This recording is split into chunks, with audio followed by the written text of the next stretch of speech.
Hello Internet, it's Olivier, and today I'm going to be explaining to you how to use primary colors, what they are, and the differences between primary colors of paint and primary colors of light. So this is a paint that I actually quite like. It's called Golden. It's made in America. I like this paint because their colors are quite true, and it's however, it's one of the paint that's the most expensive. Another one that's really good I found is System Free. It's one of the cheapest, but they also have really good colors. I normally check the magenta and the cyan. Yellow is not so much a problem. Black and white is hardly ever a problem. But cyan and magenta, this is where most companies get it wrong. And so I like Golden and System Free. And as far as light, you got these things I call gels. You normally get them. I got this because it's like in a flash speed light diffuser thing, but you normally get them in like a paper film sort of thing that you stick onto your light and stuff. And I know this is reflecting here, but it's my brand new light. I like it, and it looks kind of like a feature, so whatever. Okay, so first I'm going to talk about the two families of paint. Why is it important? What the differences are between them. Why people got it wrong for so many years, and people are still being taught wrong about those, not so much those, but those, and also how to use them and all that. Once I've done this really quick theory, I'm going to try and keep it, keep the whole video under 20 minutes. Once I've done that, I will show you the differences and how to mix them.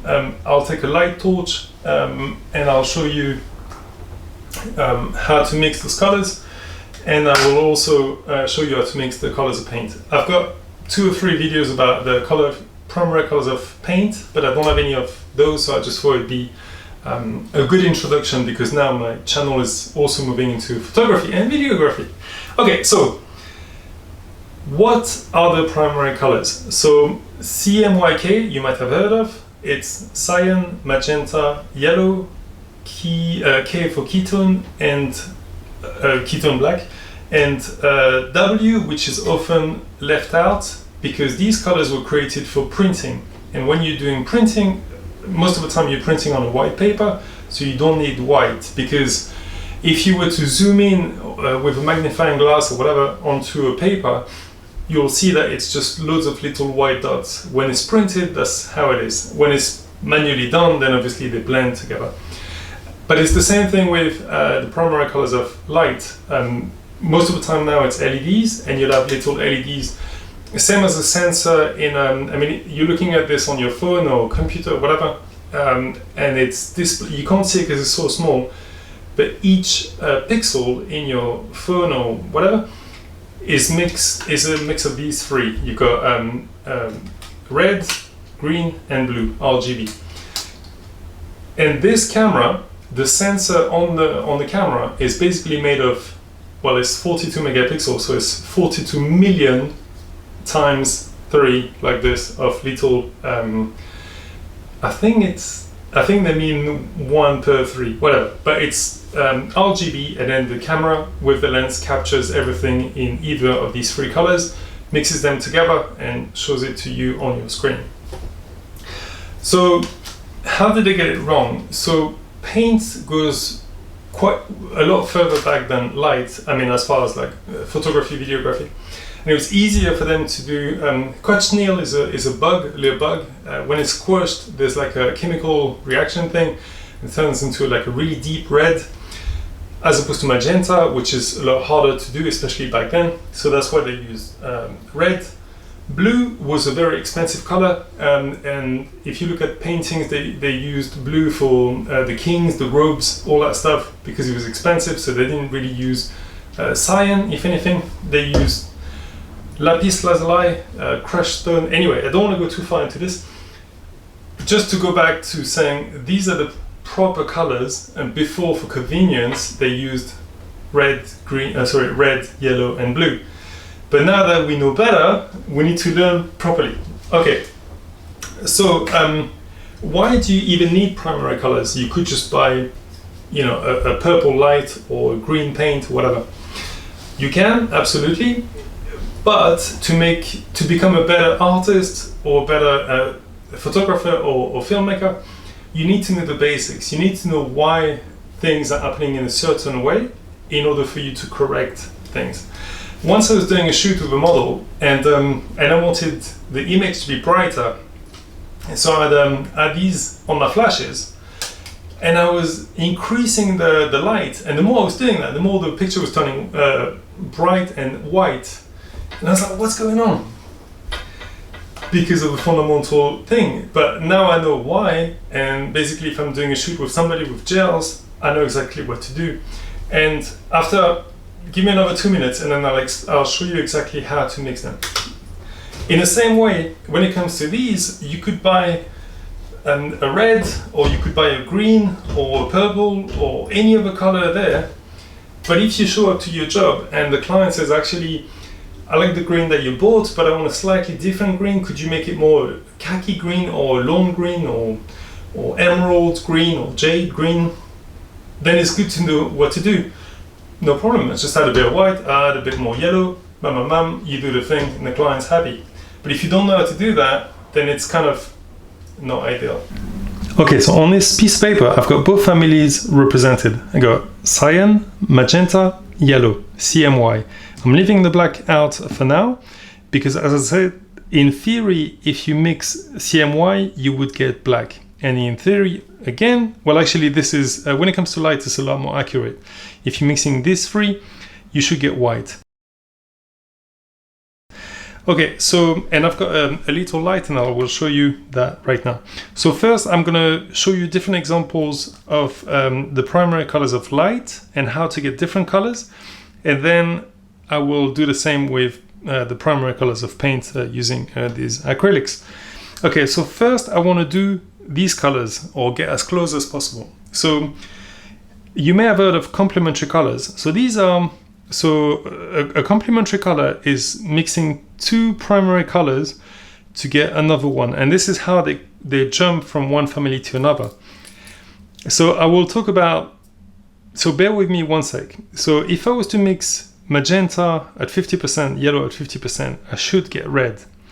However, manufacturers never get it quite right because, I don't know, and when you're mixing it, it's never quite right either. So it's hard to get the accurate color, but it's mainly because of the manufacturers. They do what they can, but yeah, it's all about price. I mean, magenta is 7 times the price of either of these colors. I think yellow is, you see sometimes they got series 2. All of these would be series, so that's series 2. Black and white are going to be series 1. And this is series 7, which means the price is way more expensive. So I think they do that so then the thing doesn't cost like a fortune to get it accurate, and most people probably don't even care anyway. But if I was to mix, in theory, this at 50%, this at 50%, I should get this. In reality, I need to mix magenta at about 80-85%, and I need to mix yellow at about 15%, 20% maximum to get a red. And it's not a deep red. I mean, it's not a vibrant red. It's kind of like this color, but it's not a vibrant that you could buy. And the manufacturers, they manufacture those differently. So what I normally do is I only buy CMYK. It's full of paint because I was on a job. And I also buy like a medium brown, also like a chestnut sort of brown, and I buy, that's just for convenience because I can actually mix the brown very easily, and I'll show you in a minute. But red, even though I can mix it, to get a really vibrant red, I need to buy it. Anyway, so to start with, I'm going to mix 2 colors of one to make one of the other. So to start with, we're going to start by making yellow. So I'm going to mix 2 primary colors. So I'm going to mix red and green. It's a bit hard to show on camera, depending on how much intensity there is in the light. So as you can see, this is yellow. It's again a bit, let me dim it down. It's a bit hard to see, but yeah. So you got yellow by mixing 2 primaries, so red and green. Now we're going to make magenta. So to make magenta, we need to mix blue and red. I'm going to turn the intensity a bit. As you can see, this is magenta. And the way to change the color is to increase or decrease the intensity of light. So if I bring it down, I'll get a darker color and a darker color. As opposed to with paint. With paint, you start with the color that you have as vibrant as you can have it, and then you would bring black to dim it down. If you bring white, you would change the color. But anyway, I'll explain this when I get to the other section. This video is going to be long. There's no way around it. Sorry. Okay, and now the last one is to make blue. To make blue, we're going to mix we're going to mix green and blue together. So the blue of light is kind of like an ultramarine sort of color, and cyan, which is the same as the paint, is a much lighter color with a bit of green tone to it. Not really, but kind of. As you can see, this is cyan, and for demonstration, I'll show you what it looks like without the blue. Sorry, without the green. So that's cyan, and that's more of an ultramarine blue. I'll turn the intensity down because it's a bit hard to see. So again, here we have the blue, the sort of ultramarine blue, and if I add green to the mix, then I get cyan. Again, it's not so easy to do on this. It's actually not so easy because I've turned it right down. If I turn it back up, then it works better. There you go. I've set the camera's white balance to Kelvin, and I've matched the white of the paper as well as I could. And yeah, this is what we get. Okay, so now that we've got these, so when it comes to light, it's actually a lot easier than paint. So if you want to make a bright color, you add more light. If you want to make a dark color, you just have little light. And when it comes to the colors, you simply just have all of these different gels. What you can also do is have, you can buy in the shop some gels that are not quite the primary colors, but like in between to pinpoint a color. But really what you can just do, as I said, is increase or decrease the intensity. Now, if I was to add two gels of the same color, for example, if I wanted an orange, I'm going to increase this. Now I'm getting an orange, and that's by having two red gels and one green gel. And I can change the color by changing the intensity, just as so. Okay, so now I'm going to do the primary colors of paint, which will be a lot easier to film because I just need a lot of light, and that's fine. Okay, so same thing, we're going to mix the colors. So first I'm going to do this darker blue. So I'm going to use cyan, and I'm going to use a bit of pink. Well, actually, these are easy. I can do 50-50. Kind of, not quite. This is where I lose people because the theory is not always straightforward. So as you can, a bit more blue. Okay, so now we've got something that's close to the primary color of light. So again, by mixing two primary colors, mixing two primary colors of one, we get a primary color of the other.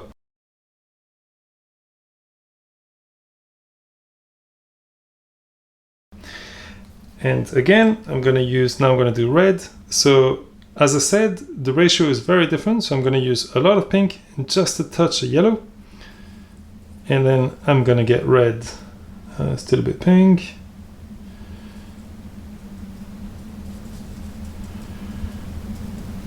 I'm getting there a bit more. There we go, maybe a touch more. It's funny because blue, cyan is always the most powerful when I'm mixing my colors, and I normally buy like 3 of those, 2 of those, and 1 of those, because this you just put a drop and it's enough. But when it comes to mixing red, yellow becomes so powerful. Anyway, so this is red, or as close as I can do it with these paints. me see what it looks like on camera. Yeah, on camera it doesn't look so good. Let me just change the ISO. Okay, that's a bit better. Right, so that's red, and I can put maybe a touch more. There you go. So again, red can't be a primary color because, as you can see, I'm making it. Magenta, there's no way around it. I can't make it. So by mixing different colors, I can't get magenta, I can't get cyan, I can't get yellow, but I can make red. So red is not a primary. I think I could have done a better job with the blue. Just do that a bit different.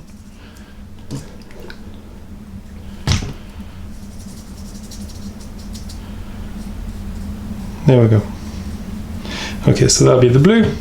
I'll put them here.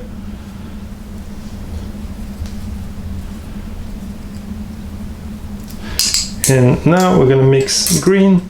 Green is easier, nobody's got a problem with it. And it's pretty much 50-50.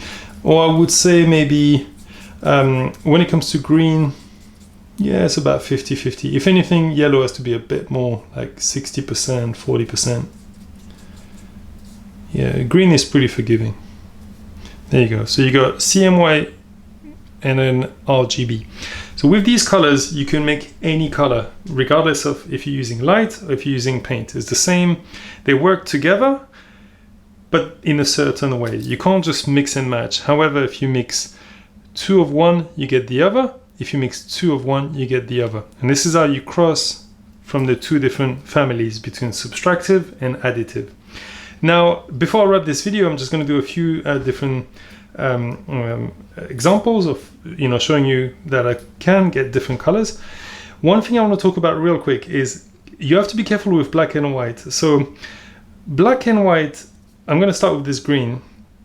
If I add a bit of black, I will make a darker green. If you want a khaki or all that kind of color. However, you can only add black or add white.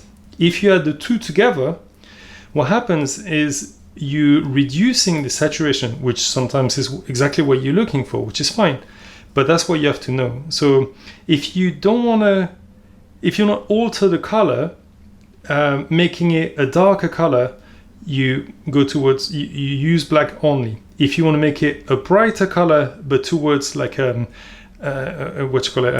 pastel color, you use white only. If you want to do like those type of Farrow and Ball sort of color, whatever, where the saturation is a bit, like dim or whatever, then you mix the two. That's totally fine. But again, in my videos, I like to explain why to do something, why not to do something, because then you can, you've got the full, picture, you can do whatever you want. So as you can see there, the saturation is very reduced. And if I keep adding white and black, then eventually I'm just going to get gray.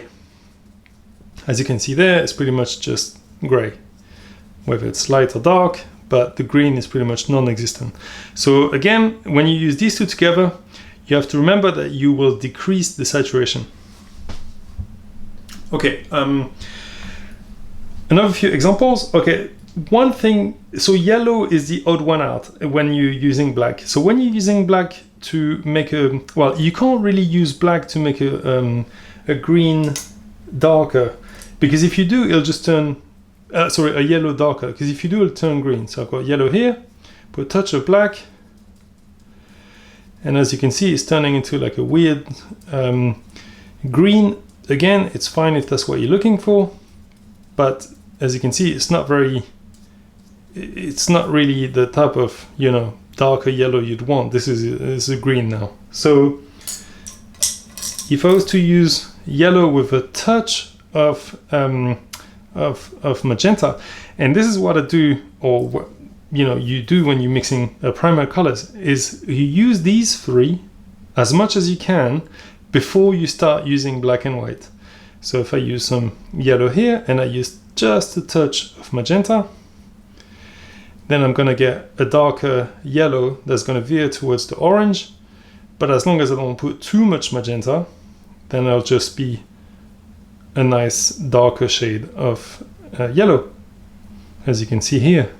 And I could put like a hardly anything of black to make it darker, but the power is so it goes so quickly into the green that you see I'm adding some now and I'm still in the yellow, it's still fine, but that's the limit. I couldn't put any more before it's starting to change color. So as much as you can, you only mix these two, and this is the best way. Okay, so I'm gonna stop here because I don't want this video to be too long. Hopefully this makes sense and you have a better understanding of how the primary colors work. This is a topic I could talk about for, like, I could do a series of those videos. I'm not going to because I don't want to make it boring and it's not for everybody again. But I hope this sheds some light into your work, whether you're using paint or light. I've got about 3 more videos. One is about 40 minutes just on how to mix paint. If you want to have a look in the description, I'll put it in. But yeah, if you're doing photography and you haven't experimented with light, with gels, highly recommend it. It's very creative, it's very cool, it's a lot of fun, and it's good to know why things are a certain way. I'll leave it here for now. If this doesn't make any sense at all and you guys are hating it, let me know and I'll redo this video totally, because this is the last video I think I'll do for primary colors, but I want it to be a good one. So if you have any questions, put them in the description, comments, and I'll answer them. Okay, that's it. Thanks a lot for watching. See you later.